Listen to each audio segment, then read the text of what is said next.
राम के जमीन पर गिरने की आवाज बिछुए शेर की गर्जना से मिल गई। राम अत्यंत पीड़ा में था।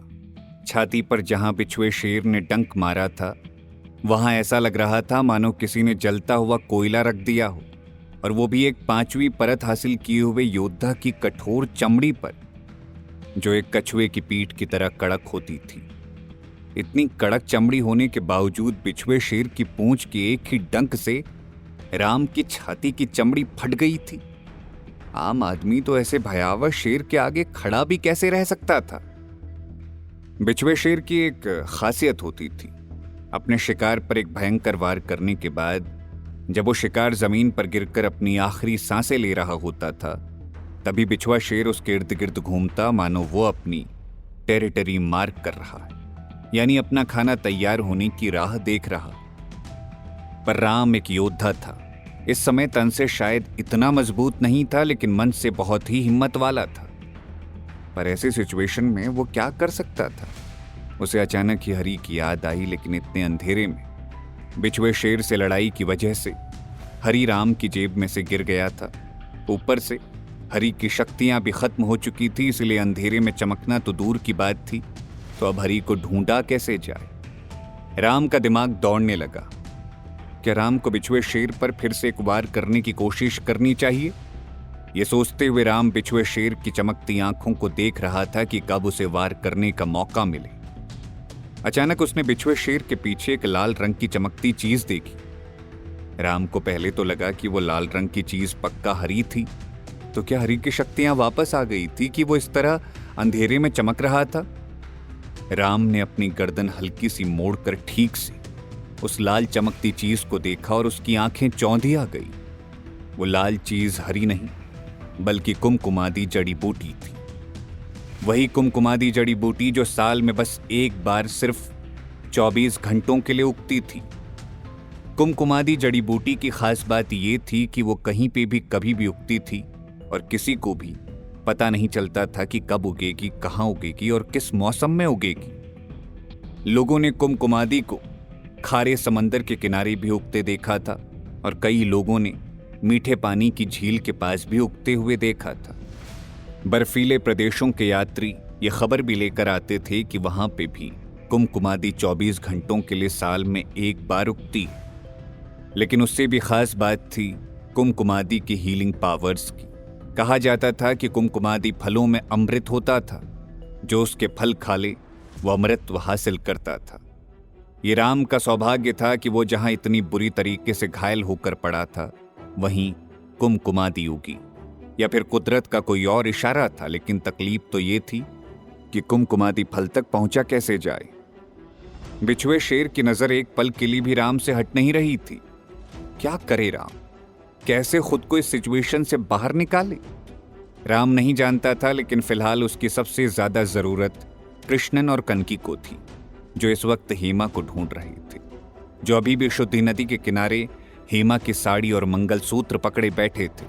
अब तक करूर गांव के बाकी लोग भी वहां जमा हो गए थे। कुछ दूर राजशेखर हवेली में बड़े दिनों बाद आज भास्कर राजशेखर अपने कमरे की बालकनी में बैठा था और अपने लाडले कृष्णन के बारे में सोच रहा था। हेमा का राजशेखर हवेली में आना उसके लिए भी एक बड़े सरप्राइज से कम ना था। सरप्राइज से भी ज्यादा हेमा की हाजिरी ने सालों से उसके अंदर दबे सारे इमोशंस को उसके दिल की सतह पर ला दिया था। भास्कर राजशेखर कई महीनों से पल्लवी को अपने ही चचेरे भाई राम के खिलाफ लड़ने की कड़ी ट्रेनिंग दे रहा था। सच तो यह था कि सिर्फ पल्लवी ही नहीं, नरसिंह और उदयन भी उससे तालीम ले रहे थे। इन दोनों को भी राम के खिलाफ ही ट्रेन कर रहा था भास्कर। पर क्यों? अपने ही पोते के खिलाफ वो 3 योद्धाओं को क्यों खड़ा कर रहा था? भास्कर राजशेखर के दिल और दिमाग में क्या चलता था, वो कोई भी नहीं बता सकता था सिवाय कृष्णन के। इसीलिए कृष्णन भास्कर का सबसे लाडला बेटा था, और इसीलिए अभी भास्कर को उसकी बहुत ज्यादा याद आ रही थी। अचानक ही उसने राजशेखर हवेली के मेन गेट पर आवाज सुनी। भास्कर ने देखा कि कोई आदमी एक छोटी मशाल लेकर हवेली की ओर आ रहा है। वो आदमी राजशेखर हवेली का चौकीदार था। क्या हुआ शिवपाल सिंह? भास्कर ने उससे पूछा। श्रीपाल सिंह हांफते हांफते रुका और कहा, महाराज, दोपहर को जो स्त्री आपसे मिलने हवेली आई थी, लगता है उसकी लाश नदी में बह गई है। भास्कर के पैरों तले जमीन खिसक गई। वो हैरानी में बोला, क्या? श्रीपाल सिंह बोला, उसकी बेटी और उसका पति नदी के पास उसे ढूंढ रहे हैं। करूर गांव के बाकी लोग जमा हो गए हैं। उन लोगों ने आपसे पूछने को कहा है कि क्या आप वो लाश ढूंढने कुछ नौकरों को भेज सकते हैं? उन्हें थोड़े घोड़ों की भी जरूरत पड़ेगी। जिस तरफ श्रीपाल सिंह इशारा कर रहा था, भास्कर ने उस ओर देखा। कुछ दूर लोग जमा हुए दिख रहे थे, लेकिन वो लोग बहुत ज्यादा दूर थे, इसलिए भास्कर को रात के अंधेरे में ज्यादा कुछ दिखा नहीं। उसके मना करने पर हेमा ने नदी में कूद के आत्महत्या तो नहीं कर ली? अचानक ही उसे स्ट्राइक हुआ। क्या कहा तुमने, बेटी या बेटा? भास्कर ने श्रीपाल सिंह से पूछा। श्रीपाल सिंह ने कंफर्म किया कि बेटी। वो मृत औरत की लड़की और पति दोनों नदी के उस पार खड़े हैं। ओ कनकी! भास्कर को रियलाइज हुआ। वो भूल ही जाता था कि कृष्णन ने घर छोड़ने के बाद एक बेटी को गोद लिया था। कनकी राजशेखर का खून नहीं थी, इसलिए भास्कर को उसके होने न होने से ज्यादा फर्क नहीं पड़ता था। पर यह सुन के भास्कर को एक उम्मीद की किरण नजर आई। अगर वो औरत हेमा होती तो राम भी तो उधर होता। भास्कर अपने आप को दिलासा देने लगा कि शायद वो हेमा नहीं होगी, गांव की कोई और अभागी स्त्री होगी। उसने श्रीपाल सिंह को नौकरों और घोड़ों को ले जाने की अनुमति दी, लेकिन वो खुद नहीं गया। हेमा के आखिरी शब्दों के बारे में सोचते सोचते भास्कर अपने बिस्तर पर लेट गया, लेकिन उसे नींद ना आई। हेमा ने कहा था कि वो कुछ भी करके राम को पारिवारिक पाइट की प्रतियोगिता में हिस्सा नहीं लेने देगी। तो कहीं राम को इस प्रतियोगिता में हिस्सा लेने से रोकने के लिए तो हेमा ने आत्महत्या नहीं की ना? और अगर आत्महत्या नहीं की है तो हेमा कोई और रास्ता तो जरूर निकालेगी। इसलिए भास्कर को तैयार रहना होगा। कुछ भी हो जाए, राम इस प्रतियोगिता में हिस्सा लेकर रहेगा। दूसरी ओर राम को दूर से चमकते कुमकुमादी अपनी तरफ खींच रही थी, लेकिन अब बिछुआ शेर भी उतावला हो रहा था। उसका ये शिकार मर क्यों नहीं रहा था? अचानक एक पल के लिए जमीन पर पड़ी एक चीज चमकी, जिसने राम और बिछुए शेर का ध्यान उसकी तरफ खींचा। राम समझ गया कि वो हरी था। हरी और राम दोनों की हालत एक जैसी थी। दोनों मरने के कगार पर थे, लेकिन राम उसके साथी हरी का वो सिग्नल समझ गया और उसने उसी पल में उठाकर तेजी से बिछुए शेर पर अपने शरीर की बची हुई शक्ति इकट्ठा करके हड्डी चूर मुक्का मार के 10वीं गूंज निकाली। बिछुए शेर की खोपड़ी उधर ही फट गई और वो वहीं पर ढेर हो गया। राम ने तुरंत हरी को उठाया। वो पूरा काला पड़ गया था। राम ने हरी को मन में थैंक यू कहा, क्योंकि उसने एक पल के लिए चमककर बिछुए शेर का ध्यान भटकाया था और राम को मौका मिल गया था उस खूंखार जानवर पर वार करने का। क्या हरी और राम का साथ यहीं तक था? क्या हरी ने आखिरी बार राम की जान बचाई थी? राम ने हरी को छाती से लगा लिया, मानो उसे गले लगा रहा हो, लेकिन तभी राम को अपनी पीड़ा की याद आई जो बिछुए शेर के डंक से मिली थी। उसका जहर अब धीरे धीरे फैलने लगा था। राम ने देखा कि उसके हाथ काले पड़ने लगे हैं। तभी उसका ध्यान कुमकुमादी जड़ी बूटी की तरफ गया। राम को उसके हीलिंग पावर्स के बारे में पता था। उसने तुरंत कुमकुमादी का एक फल तोड़ा और उसे खा गया। उस फल के प्रभाव ने तुरंत अपना असर दिखाया।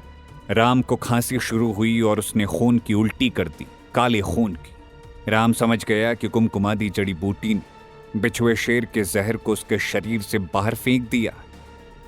राम खुद को अब स्वस्थ महसूस कर रहा था। अप्पा के लिए कुमकुमादी जड़ी बूटी का एक फल ही स्वर्ग शक्ति हासिल करवा देगा। इसे घर लेकर चलता हूं। यह सोच के राम ने एक हाथ से बेजान काले हरी को उठाया और दूसरे हाथ से कुमकुमादी जड़ी बूटी के 3 फल तोड़े। पर जैसे ही उसने 3 फल तोड़े, उसके दूसरे हाथ में रखा हरी हिलने लगा। राम को कुछ समझ आए उससे पहले बेजान हरी ने किसी तरह अपना मुंह खोला और एक पल में 3 कुमकुमादी फलों को खा गया। राम चौंक के देखता रह गया। जैसे ही हरी ने 3 कुमकुमादी फल खाए, उसमें से तीव्र प्रकाश निकला, जिसकी वजह से राम की आंखें बंद हो गई। कुछ पल बाद राम ने आंखें खोली तो देखा कि हरी फिर से पहले की तरह चमक रहा और उसकी सतह पर नया लाल रस भी आ चुका है। हरी के लिए कुमकुमादी फल संजीवनी साबित हुआ था। राम को ऐसा लगा जैसे दुनिया की सारी खुशियां उसकी झोली में आ गिरी। राम उत्साह में घर की ओर भागा। पर राम घर पहुंचा तो घर के बाहर सैकड़ों लोगों की भीड़ जमा देख थोड़ा सहम गया। उसका दिल जोर से धड़कने लगा। क्या हुआ था? घर के अंदर से कनकी के रोने की आवाज आ रही थी। वो डर गया और अंदर भागा। घर में कनकी हेमा की साड़ी लिए रो रही थी और पास में कृष्णन सर पर हाथ रखे बैठा था। कनकी मातम मना रही थी। अम्मा, अम्मा। यह सुनकर राम के दिल की धड़कन जैसे रुक गई। उसके दिमाग में कई सवाल एक साथ उठने लगे। ये क्या चल रहा है? क्या हुआ है अम्मा को? कहां है वो? राम कनकी के पास गया, घुटनों पर बैठा। कनकी, ऐसे क्यों रो रही है? अम्मा कहां है? राम ने कनकी को पूछा, लेकिन कनकी को जवाब नहीं दे पाई। राम ने कृष्णन की ओर देखा और कनकी के पास से उठकर कृष्णन के पास गया और पूछा, अप्पा, मुझे डर लग रहा है, बताइए ना अम्मा कहां है? कनकी ऐसे रो क्यों रही है? कृष्णन भी कुछ बोल ना पाए। राम के दिमाग में अचानक एक बात आई। कुछ रातों पहले हेमा ने जो खुद को जान से मारने की धमकी दी थी, कहीं उस धमकी पर अमल तो नहीं किया ना? कृष्णन ने अपने बेटे को अपने पास लिया और एक हाथ से गले लगाते हुए लाचारी से बोला, लोग कह रहे हैं कि हेमा ने शुद्धि नदी में कूद के अपनी जान दे दी है। राम सुन्न पड़ गया। उसके दिल में चुभन होने लगी और वो उधर ही बैठ पड़ा। क्या? राम ने बहुत ही फीकी आवाज से कृष्णन को कहा। कृष्णन की आंखों में आंसू आ गए। उसने राम को सब बता दिया जो हुआ था। तुम्हारी अम्मा का शरीर नहीं मिल पाया, शायद शुद्धि नदी में बहकर आगे चला गया होगा। नहीं, राम चीख के उठ खड़ा हुआ। ये क्या हो गया था? क्या सच में हेमा ने खुदकुशी कर ली थी? क्या करेगा अब राम? क्या होगा उसके परिवार का? अगर कृष्णन घर के आधार स्तंभ थे तो हेमा उस आधार स्तंभ को सहारा देने वाली धरा थी। राम खुद को इस सब का जिम्मेदार मानने लगा।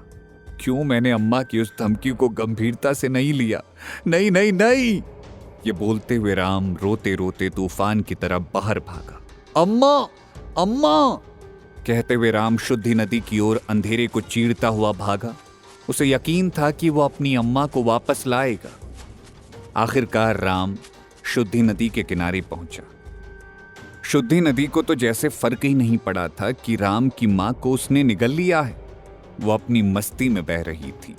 राम रोते रोते घुटनों के बल पर बैठ गया। अम्मा। अब उसकी पुकार धीमी और ज्यादा करुण हो गई थी। उसने पायट की युद्ध कला में एक के बाद एक अनेक परतें हासिल की। 10वीं गूंज भी निकालने लगा और एक महाभयंकर जहरीले बिछुए शेर को भी मार गिराया, लेकिन उसको जन्म देने वाली उसकी मां को वो बचा नहीं पाया। उसकी नजर में वो कोई योद्धा नहीं था, वो एक नाकामयाब बेटा था, एक बदकिस्मत नाकामयाब बेटा। अचानक ही राम को एक ख्याल आया। जीते जी तो वो अपनी मां से वादा ना कर पाया कि वो पायट की प्रतियोगिता में भाग नहीं लेगा। राम ने कहा, वही तो शायद अम्मा की आखिरी इच्छा थी। अब मैं अम्मा की आखिरी इच्छा पूरी करूंगा। क्या राम हेमा की आखिरी इच्छा पूरी करने के लिए प्रतियोगिता में हिस्सा नहीं लेगा? क्या अपने पिता की खोई हुई इज्जत और राजशेखर परिवार में उनका स्थान वो कभी उन्हें वापस नहीं दिला पाएगा? क्या पायट युद्ध कला का चमकता सितारा गुमनामी के अंधेरे में हमेशा के लिए डूब जाएगा? जानने के लिए सुनते रहिए शुद्धिपुरम, अ मिस्टीरियस किंगडम, सिर्फ पॉकेट FM ऐप पर।